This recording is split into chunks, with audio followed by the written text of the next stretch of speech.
Hi friends, easy veg రెసిపీస్కి తిరిగి స్వాగతం. ఇవాళ నేను మీకు చూపించబోయే మరో రెసిపీ అశోక హల్వా.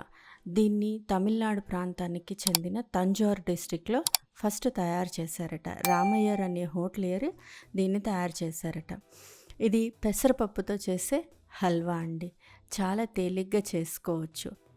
ముందరగా ఒక అరకప్పు పెసరపప్పు బాగా కడిగి నానబెట్టుకోవాలి.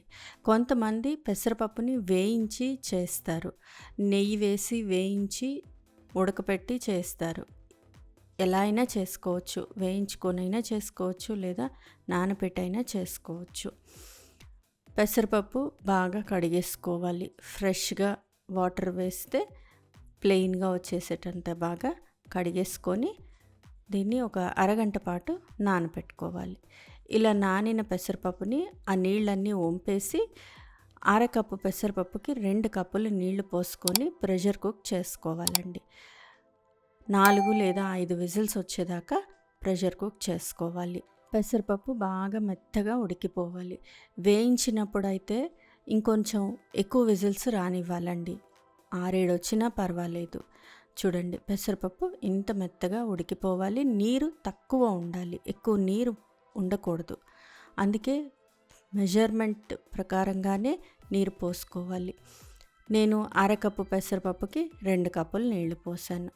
ఇది బాగా చల్లారిన తర్వాత ఒకసారి గరిటెతో బాగా కలిపేసి మిక్సీ జార్లో వేసి దీన్ని బాగా మెత్తగా గ్రైండ్ చేసుకోవాలి. గ్రైండ్ చేసేటప్పుడు నీళ్ళు మాత్రం పోయకూడదండి. కొంచెం గట్టిగానే పేస్ట్ లాగా ఉండేటట్టే గ్రైండ్ చేసుకోవాలి. చూడండి, ఇలా ఉండేటట్టుగా గ్రైండ్ చేసుకోవాలి. దీన్ని తీసి పక్కన పెట్టేసేసుకొని ఇప్పుడు హల్వా చేయడం చూద్దామండి. స్టవ్ మీద ప్యాన్ పెట్టి అందులో నెయ్యి వేసి, నెయ్యి బాగా వేడెక్కిన తర్వాత జీడిపప్పు కిస్మిస్ వేయించుకోవాలి. ఈ అశోక హల్వా చేయడానికి నెయ్యి ఎక్కువే పడుతుంది. మనం 1/2 కప్పు పెసరపప్పు తీసుకున్నాం కాబట్టి 3/4 నుంచి 1 కప్పు దాకా నెయ్యి తీసుకొని పక్కన రెడీగా ఉంచుకోవాలి. కరిగించి పక్కన రెడీగా ఉంచుకోవాలండి. కొన్ని జీడిపప్పు, ఒక 5-6 జీడిపప్పులు అయితే సరిపోతాయి. అవి వేయించుకోవాలి. పప్పులు కొద్దిగా వేగుతూ ఉన్నప్పుడు కిస్మిస్ కూడా వేసి వేయించుకోవాలి. ఈ జీడిపప్పు కిస్మిస్ వేగిపోయిన తర్వాత వీటిని తీసి పక్కన పెట్టుకొని దీనిలో గోధుమ పిండి వేసి వేయించుకోవాలి. అసలు ఈ అశోక హల్వా అనేది రామయ్యర్ అనే ఆయన తన టీ స్టాల్లో 2వ ప్రపంచ యుద్ధ కాలంలో ఫస్ట్ తయారు చేశారటండి. అప్పట్లో గోధుమలు స్కేర్సిటీ వల్ల, గోధుమ పిండి స్కేర్సిటీ వల్ల, అంటే తక్కువగా దొరకడం వల్ల గోధుమ పిండిని రీప్లేస్ చేయడానికి పెసరపప్పుని వాడి చేశారట. ఆరోగ్యానికి కూడా చాలా మంచిది అని చెప్పి పెసరపప్పు వాడి చేశారట. బాగుంది కదా, ఇంట్రెస్టింగ్గా అశోక హల్వా స్టోరీ. సరే, ఇంకా రెసిపీలోకి వెళ్ళిపోదామండి. గోధుమ పిండిని కూడా లో ఫ్లేమ్లో పెట్టి వేయించుకోవాలి. కొంచెం కలర్ మారేదాకా వేయించుకోవాలి. ఇది కొద్దిగా కలర్ మారుతున్నట్టుగా అనిపిస్తున్నప్పుడు కొద్దిగా నెయ్యి వేసుకొని మళ్ళీ వేయించాలి. గోధుమ పిండి పచ్చివాసన పోయి చక్కగా నెయ్యిలో వేగి కొద్దిగా నెయ్యి విడుస్తుంది. అంతవరకు లో ఫ్లేమ్లో పెట్టి వేయించుకోవాలి. ఇలా బాగా వేగిపోయిన తర్వాత దీనిలోకి మనం ముందరగా గ్రైండ్ చేసి పెట్టుకున్నాం కదా పెసరపప్పు ఉడికించినది, అది కూడా వేసి కలుపుకోవాలండి. ఈ పెసరపప్పు కూడా వేసేసి బాగా కలిపేసుకోవాలి. ఇదంతా కూడా మనం జాగ్రత్తగా లో ఫ్లేమ్లో మాత్రమే చేసుకోవాలండి. ఫ్లేమ్ పెంచేసామంటే మాత్రం కష్టమైపోతుంది. దీనిలో కొంచెం ఫుడ్ కలర్ కూడా వేస్తాము. ఎప్పుడైనా చేసుకునే స్వీట్లలో ఫుడ్ కలర్ వేయడం వల్ల పెద్దగా నష్టమేం లేదు వద్దు ఆరోగ్యకరం కాదు అనుకుంటారా, మానేసేయండి, అది మీ చాయిస్. ఈ పెసరపప్పు హల్వా అంతా బాగా దగ్గరగా అయ్యి ఉడికినట్టు అయిన తర్వాత కొద్దిగా నెయ్యి వేసుకుంటూ కలుపుకోవాలి.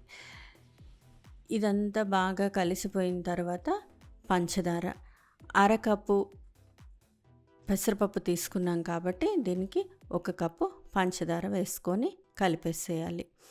పంచదార కరిగేదాకా దగ్గరుండి జాగ్రత్తగా కలుపుతూ ఉండాలండి. పెసరపప్పు ఆల్రెడీ ఉడికించి గ్రైండ్ చేసాం కాబట్టి తొందరగా అడుగంటే అవకాశం ఉంటుంది. కొంచెం జాగ్రత్తగా దగ్గరుండి కలుపుతూ ఉండాలండి. లో ఫ్లేమ్లో పెట్టి చేస్తే బాగుంటుంది.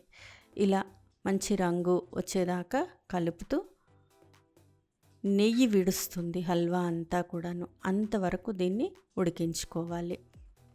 ఈ ప్రాసెస్ అంతా కూడా లో ఫ్లేమ్లోనే చేయాలండి.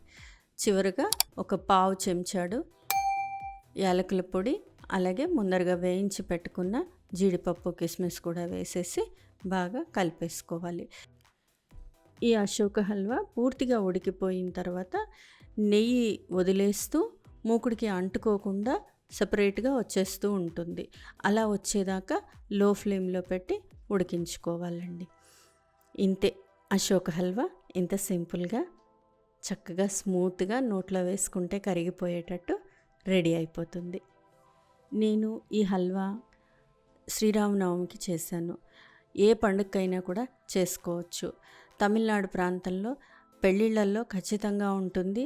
అలాగే దీపావళి పండగకి కూడా కంపల్సరీ చేస్తారండి ఇది.